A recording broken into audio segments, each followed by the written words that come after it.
Sir, எவ்வளவுதான் அறிவியல் வளர்ச்சி அடைந்தாலும் ஒரு மரணத்தை பற்றியும் மரணத்திற்கு பிறகு என்ன நடக்குது அப்படிங்கிறத பற்றியுமே அது ஒரு நீண்ட ஒரு விவாதமாகவும் கேள்விக்குறியுமாக தான் இருந்துகிட்டு இருக்கு.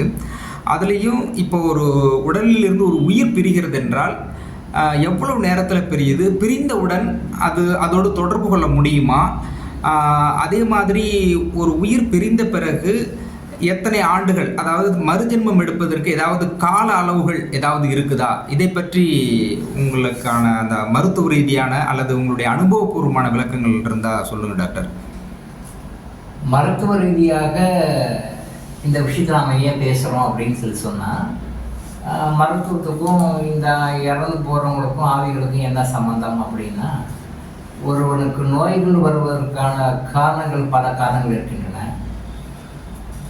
இறந்து போன மறுபிறவி எடுக்காத ஆவிகளத்தில் இருக்கின்ற சில தீய ஆவிகளினுடைய பாதிப்பினால் மனிதனுக்கு நோய்கள் உருவாகின்றன.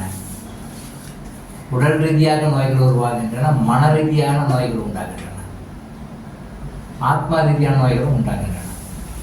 ஒரு மனிதனை உடல் ரீதியாகவும் மன ரீதியாகவும் ஆன்மா ரீதியாகவும் இறந்து போன ஆத்மாக்கள் பாதிக்கிறாங்க. அப்படின்னால இந்த சப்ஜெக்டை பற்றி நான் பேசுகிறேன்.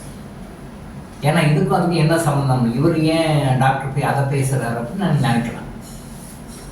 மனிதர்களுக்கு நோய்கள் வருவதற்கான காரணங்கள் பல காரணங்களை நம்ம செக்ரிகேட் பண்ணும்போது,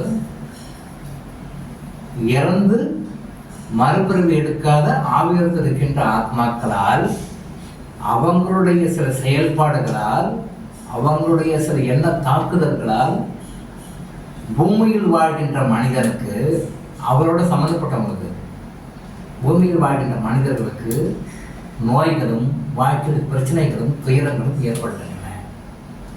ஆவிகளால் பாதிக்கப்பட்டு அந்த ஒரு நோய்க்கு நம்ம ட்ரீட்மெண்ட் கொடுத்தோம் அப்படின்னு சொன்னால் அந்த நோய் குணமாகாது, அக்ரவேஷன் ஆகும்.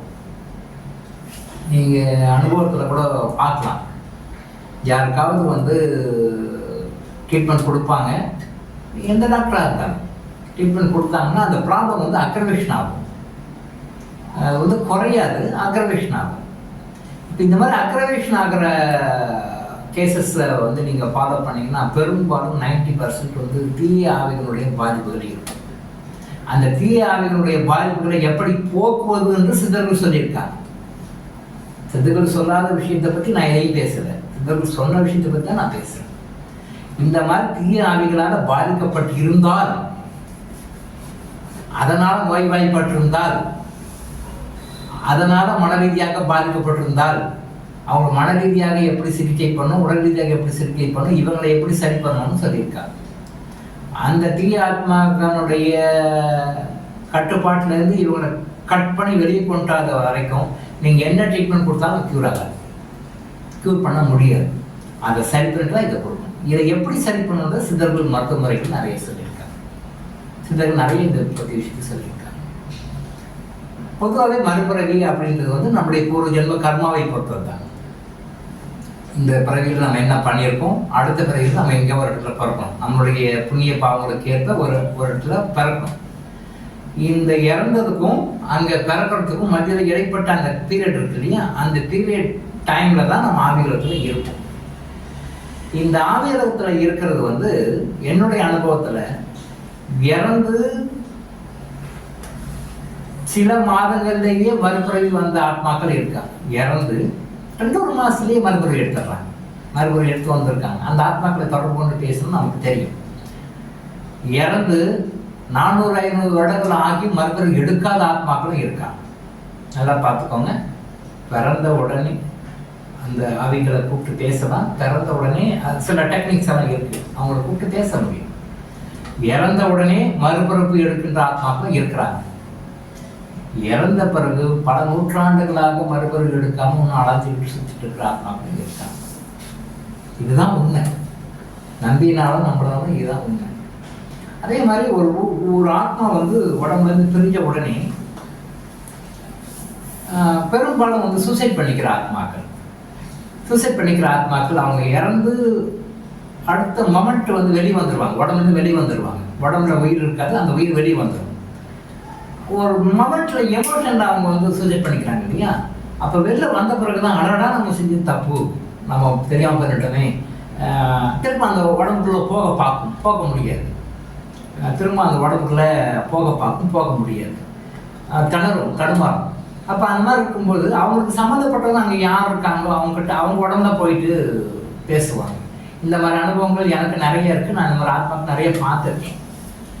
இறந்தாங்க அப்படின்னா அடுத்த மூன்று ஒரு ஆத்மா என்ன பண்ணுது, நான் இந்த மாதிரி தெரியாதனமாக இறந்துட்டேன், நான் எதிர்பார்க்கவே இல்லை, நான் சூசைட் பண்ணிக்கிட்டேன், தயவு செஞ்சு என் உடம்புக்கு என்ன போகிறதுக்கு என்ன வழி இல்லை, எனக்கு எதாவது பண்ணி கொடு, எனக்கு எதாவது சொல்லு, எனக்கு எதாவது ஹெல்ப் பண்ணு அப்படின்னு சொல்லி கேட்குது.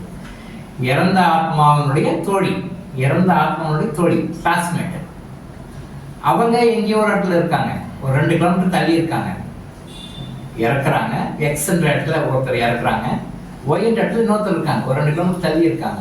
பட் அந்த ஆத்மா அங்கே போயிட்டு நான் இந்த மாதிரி இறந்துட்டேன், சூசைட் பண்ணிக்கிட்டேன், எனக்கு வந்து என்ன போடுறது என்ன பண்ணணும்னு தெரியல, திருப்பி உங்கள்கிட்ட போக முடியல, தெரியாமல் பண்ணிட்டேன், எனக்கு தான் ஹெல்ப் பண்ணும் அப்படின்னு சொல்லிட்டாங்க. அங்கே பேசின பிறகுதான் இவங்க இறந்துட்டாங்க மெசேஜ் அவங்களுக்கு போகுது. அப்படியா, என்ன இப்படி சொல்கிற, என்ன திடீர் இப்படி பேசுனா அவங்க பேரண்ட்ஸ் வந்து பார்க்கும் பொழுது தான் அந்த பொண்ணு சொல்கிறது, இல்லை நான் இந்த மாதிரி இறந்துட்டேன், எனக்கு இந்த மாதிரி காப்பாற்றி விடுங்க, எனக்கு எப்படி போக தெரியல, உடம்புக்குள்ள போக தெரியாமல் பண்ணிட்டேன். அந்த பொண்ணு பேசி அந்த பொண்ணுடைய பேரண்ட்ஸ் வந்து கேட்குறாங்க, என்னடா அது திடீர்னு இந்த மாதிரி பேசுது அப்படின்னு சொல்லிட்டு நம்மக்கிட்ட வராங்க. சார் என்ன சார் இந்த மாதிரி பேசுது, என்ன பண்ணாங்கன்னு பார்த்தா என்ன விஷயம்னா, ஒரு லேடி இறந்துட்டாங்க, அந்த லேடியினுடைய அந்த கிளாஸ்மேட் பாடிக்குள்ளே போயிட்டு அவங்க வந்து எனக்கு ஏதாவது ரிலீஃப் கிடைக்குமா அப்படின்னு சொல்லி கேட்குறாங்க. ரிலீஃப் கிடைக்காது, ஒன்ஸ் வந்துட்டாங்க அதுக்குள்ளே போக முடியும். அது போகிறதுக்குனால சில வழிகள் இருக்குது, அது சித்தர்களுடைய முறை, அந்த முறைப்படி இவங்க போக முடியாது. அது அந்த எந்த லெவலில் இருக்கிற அந்த ஹை டெக்னிக் தெரிஞ்ச ஆத்மாக்கள் தான் போக முடியும். அதுக்கு டேர்ம்ஸ் அண்ட் கண்டிஷன்ஸ் நிறைய இருக்குது, எல்லாரும் உள்ளே போயிட முடியாது. இறந்துட்டு திருப்பி உள்ள வரத்துக்கும் சில டேர்ம்ஸ் அண்ட் கண்டிஷன் அங்கே வர முடியாது. அப்போது இதுலேருந்து நம்ம என்ன தெரிஞ்சுக்கிறோம், ஜஸ்ட் அந்த ஆத்மா பிரிஞ்ச உடனே எங்கேயோ ஒரு இடத்துல போகுது இல்லையா. ஆனால் அது நல்ல ஆத்மாவாக இருந்ததுனால அவங்க ஃப்ரெண்டுக்கிட்ட போயிட்டு எனக்கு எப்படி என் உடம்புக்குள்ளே போகிறதுன்னு எனக்கு தெரியல, எனக்கு ஹெல்ப் பண்ணுங்க அப்படின்னு சொல்லிட்டு கேட்கு. இது நல்ல ஆத்மா, அது ஏதோ சூசைட் பண்ணிடுச்சு, சூசைட் பண்ணாலும் இது வந்து எப்படி பண்ணுறதுன்னு தெரிஞ்சு திரும்ப உடம்புக்குள்ளே போட எல்லாரும் என்னை பார்த்து அழுறாங்க, எல்லாரும் என்னை பார்த்துட்டு அழுறதை நான் பார்க்க முடியும், நான் பேசுகிறேன், நான் இது பண்ணுறது யாரும் புரிஞ்சிக்க மாட்டேன்றாங்க. இதை கேள்வி சொல்லி இது எல்லா இறப்படையும் இப்படி தான். அந்த இறந்து போனவங்களுடைய ஆத்மா அங்கே தான் சுற்றிட்டு இருக்கும், அது அங்கே தான் பேசும், அங்கே தான் சுற்றிட்டு இருக்கும். அது யாருக்கும் தெரியாது, எல்லாம் டெட் பாடியை போட்டு பாடி கிட்ட தான் போய்ட்டு அழுதுட்டு இருப்பாங்க. அவங்கள சுற்றி அங்கேயே அந்த ஆத்மா அங்கே தான் இருக்கும். அது நிறைய பேர் கண்ணுக்கு தெரியாது, கிளியர்வாயன்ஸ் மட்டும்தான் தெரியும். இந்த கிளியர்வாயன்ஸ் தான் தெரியும், வர்றது போகிறது பார்க்குறது எல்லாமே தெரியும். பட் நான் கிளியர்வாயன்ஸ்க்கு தெரியாது. அப்போது அந்த ஆத்மா எப்படி அவங்க ஃப்ரெண்டுக்கிட்ட போயிட்டு ஒரு மெசேஜ் கம்யூனிகேட் பண்ணி அது கேட்குதோ, அது நல்ல ஆத்மாவாக இருக்கனால அது நார்மலாக இருக்குது. பட் இதே தீய எண்ணமுள்ள ஆத்மாக்கள், வெஞ்சன்ஸு, பழி வாங்கணும், அவனை பழி வாங்கணும், அவனுக்கு இந்த கடுதல் பண்ணணும், அவனை இப்படி செய்யணும் அப்படி செய்யணுன்ற அந்த எமோஷன் இருக்கிற அந்த ஆத்மாக்கள் இறந்துட்டாங்கன்னா இவங்க தான் வந்து அவங்களையும் அவங்க சார்ந்தவர்களையும் அவங்களுக்கு யாரெல்லாம் பிடிக்கலையோ அவங்களையும் அவங்களுக்கு யாரெல்லாம் எதிரில் அவங்களையும் போய் தாக்குவாங்க.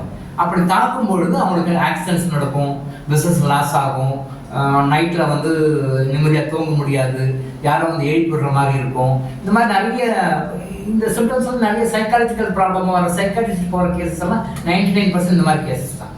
சைக்காட்ரிஸ்ட் ட்ரீட்மெண்ட் போகிற கேசஸ் எல்லாமே இறந்து போன தீய ஆவிகளால் பாதிக்கப்பட்ட கேசஸ் தான் 99% போவாங்க.